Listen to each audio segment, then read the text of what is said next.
Today on 7th Circle Gaming, we analyze the latest grand strategy game from Paradox Studios, Europa Universalis 5. This game frankly took us by surprise, but as soon as we heard about it, we immediately wishlisted it on Steam and were not displeased to see it launch. Now we will get started, as we always do around here, with a bit of full disclosure.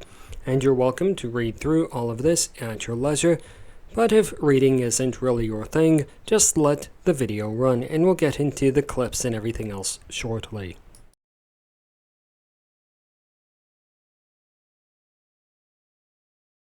We'll start off today's video with a brief look at the overworld map, as we usually do here. Now, Europa Universalis 5 begins in the year 1337, which is not only a clever reference, but also a reasonable time to start, as it provides players with a reasonable or good amount of time before the bubonic plague starts in the year 1348. As you may have noticed, there are not population centers on all of the continents. That might change as the game matures. One last screenshot before we get into the gameplay footage, and with this screenshot we just want to illustrate that the troops seem to be faction specific. And now the moment you've all been waiting for, when we actually show you some gameplay footage. With this footage, what we really want to illustrate is what the in-game menus or the user interface looks like, and we aim to show off as much of the menus as we possibly can in this short bit of time that we have. One thing that we notice immediately is that the user interface is quite complicated, with multiple menus within menus. We also note that the user interface, as much as possible, attempts to restrict itself to just the top and the left and right sides of the screen. We won't go into a full discussion of what all of the menu icons are, because the tutorial for the game does a seemingly very reasonable job of doing that. Although, speaking of the tutorial, there is one item that we'll come back to at the end of the video. As we watch the rest of this gameplay footage, we do suggest making note of the multiple menus that you can see. We also suggest in particular making note of that menu at the right hand side of the screen. This is a potentially controversial menu called the automation menu. From here, players are able to selectively permit the game to automatically manage aspects of the faction for them.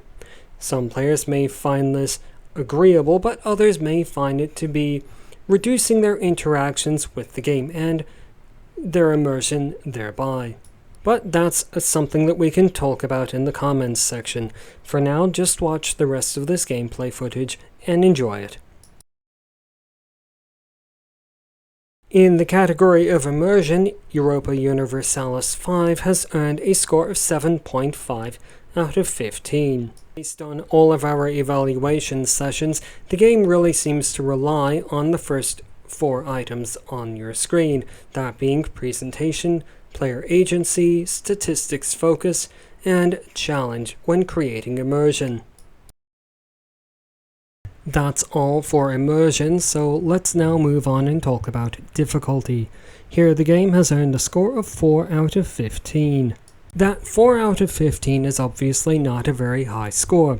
One thing that we do want to point out is that the impact of the difficulty options is not entirely clear, although based on our evaluation sessions, it does seem like that has a positive effect on the percent chances of success of passage of laws or other actions that rely on a percent chance of success. Some factions in the game are more challenging than others, and the game will helpfully let players know that they're about to select a faction or country that is more of a challenge than they may be prepared for.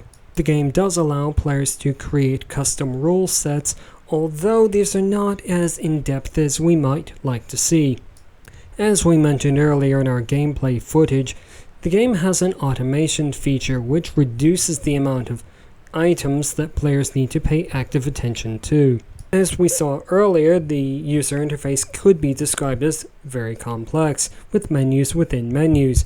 On the other hand, the keybinds for the game are fairly genre standard.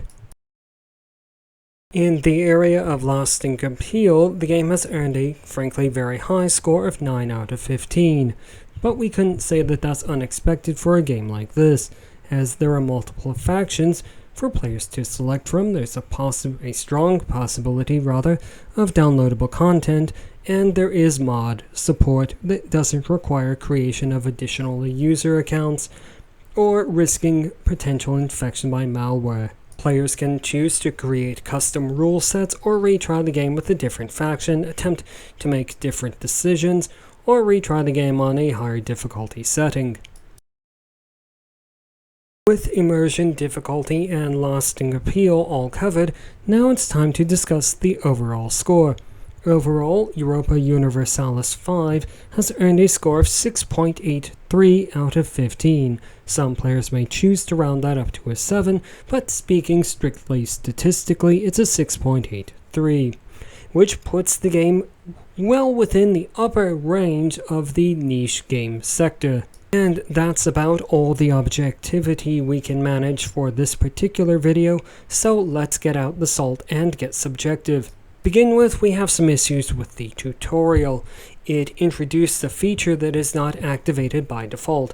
Players must open the game rules menu and activate that manually. While the game does not allow players to assign specific named pops to individual buildings for employment, it isn't far off that level of detail. And that's where the automation menu comes back around. So let's talk a bit about that. While automation may be intended by the developer to act as sort of training wheels, the reality is players may find themselves reliant upon that, as the game is almost too complex for an individual person to manage. Of course, it's not all bad. We were extremely impressed with the amount of research that has gone into creating this product. All of the factions or countries in the game have at least one aspect to them that makes them unique. For example, the Ashikaga Shogunate has some aspects of their religion that the Welsh and the Britons do not have. We are still left with the ultimate question, and it's a very subjective one. Is EU5 a must-purchase? Well, as we said earlier, the game fits into the niche product category very nicely. Despite this, if you are interested in purchasing the game, we would suggest holding off on that purchase for about 3 to 4 weeks and see if the system requirements have changed, and make sure that your computer is able to run it. Congratulations and thank you to everyone who watched all the way to the end of the video. You've listened to me waffle long enough, so now we'll throw open the floor to all of you. Let us know what you thought of EU5 in the comments section below. Also, is there a game that you would really like to see analyzed on the channel? Let us know in the comments also. Either way, until the next video from 7th Circle Gaming, thank you and goodbye.